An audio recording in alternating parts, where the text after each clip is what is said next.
takes a village to raise a child. But when it comes to raising a child with rare medical condition, sometimes you need an army.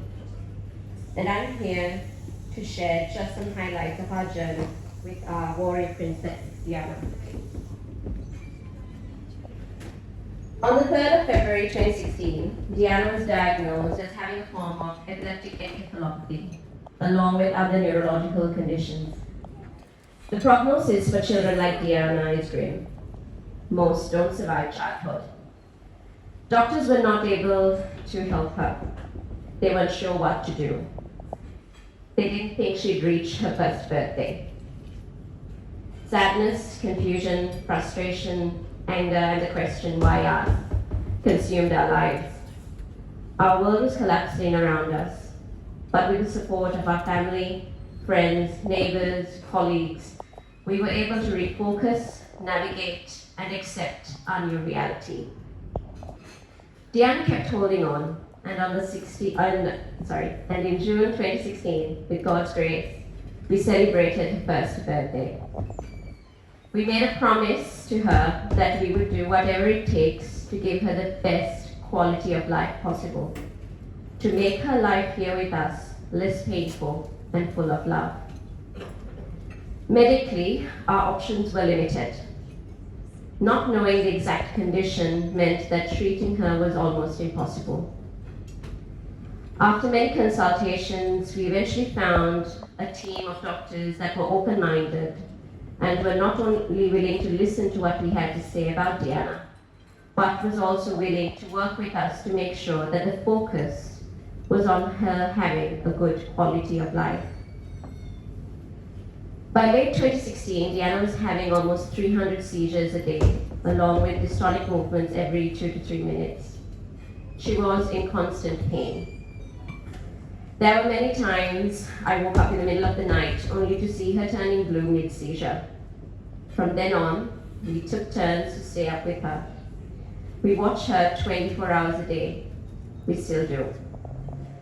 We learned how to use suction machines to make sure that her airways were clear, how to use emergency oxygen, rescue medication to keep her stable till we get her to the hospital. We were learning things that normal parents would never have to do just to keep her alive. Watching her 24 hours a day and going to work was not easy. My parents stopped their lives in Sri Lanka and came to help take care of her. Dinesh's mom moved her work around to help out. The staff at UQ College set up my teaching schedule around Diyanna's hospital visits, care arrangements, and everything else. From cooked dinners to laundry to letting us get some sleep, our support network was always there. But we still needed answers. In 2017, I left Diyanna for the first time to attend a conference in Melbourne. It was there that I learned exactly what we needed to do to help her. Step 1 was to find the exact gene mutation. Step 2, we needed to find a research team so that they can learn how the mutation works. Step 3 was to find a medication that targets that mutation. I reached out to the main speaker, Professor Ingrid Scheffer, who readily accepted Diyanna into her research program. Within a year, they had found Diyanna's mutation, which is called CACNA1E. It was the first breakthrough that we have had. At the time, Diyanna was one of 30 children in the world with the condition, and the only one in Australia. At the same time, through the help of other parents, we were able to gain access to medical cannabis that helped reduce her dystonic movements by 90% and helped to control some of her seizures. For the first time in a long time, we had hope. We had a pathway to move forward. Diyanna defied so many expectations, but as she got older, taking care of her became harder. Physically, she looks and is a normal child, but her development is that of a woman. Based on the oldest living person like Diyanna, who is 29, there was very little chance of her improving. So we were advised that she would need a home and a vehicle that accommodated her disability, a school that she would be safe in. She would also need extensive therapy, multiple pieces of equipment to keep her healthy, but also to prevent her from developing more complications. We were told that the NDIS would help with addressing all these issues. But like for many families, our experience with the NDIS has been traumatic, humiliating, and all-consuming. The best description of how Diyanna is treated by the NDIS was summed up by one of its representatives when they said, and I quote, "Because Diyanna has a severe disability, she is not a return on investment for the scheme." They say when it rains, it pours. And it all came to a head last year when our worst nightmare was realized. In May 2021, Diyanna had a viral infection, her first in almost 2 years. The infection snowballed into a chronic infection that consumed most of her right lung. At the hospital, we found that she was anemic. Multiple antibiotics were not working. Her seizure activity was increasing. She was extremely weak. At home, we were having problems with the builder hired to do the modifications and renovations. And the NDIS rejected our home modification application for the fourth time, based on the basis that we had not provided enough information for such modifications, even though we had submitted 350 pages worth of reports, letters from doctors and therapists. The doctors were not sure if Diyanna would make it, and we found ourselves at a dead end in every possible sense again.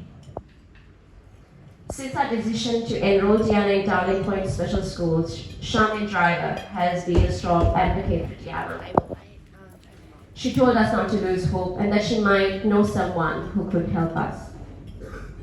Diyanna slowly pulled through, and by the end of September, after nearly 3 months in hospital, we were able to bring her home. Her right lung had sustained significant trauma to the point where feeding her orally was dangerous. She's now tube fed. Life works in mysterious ways, and when Michael came into the picture, things started turning around. The modifications and renovations started happening.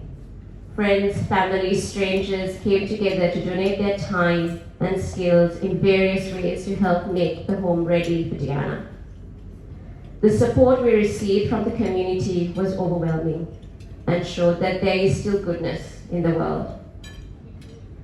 Most of the modifications are complete, and Diyanna is now able to go outside on the deck, feel the breeze and the sunshine, to truly experience the sunrise, something many of us take for granted.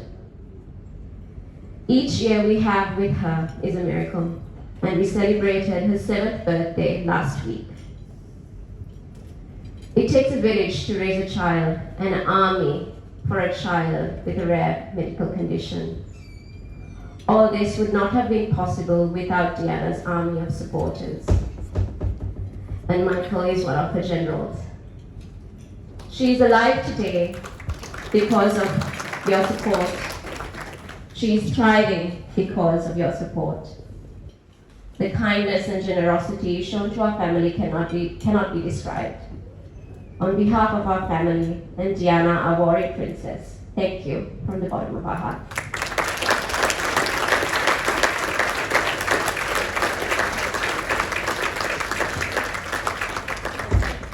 Where do we go? I know there's a lot of you in this room that have helped out this family. Dinesh's back there with the camera, and Cindy, that was outstanding that you were able to put through that. Thank you.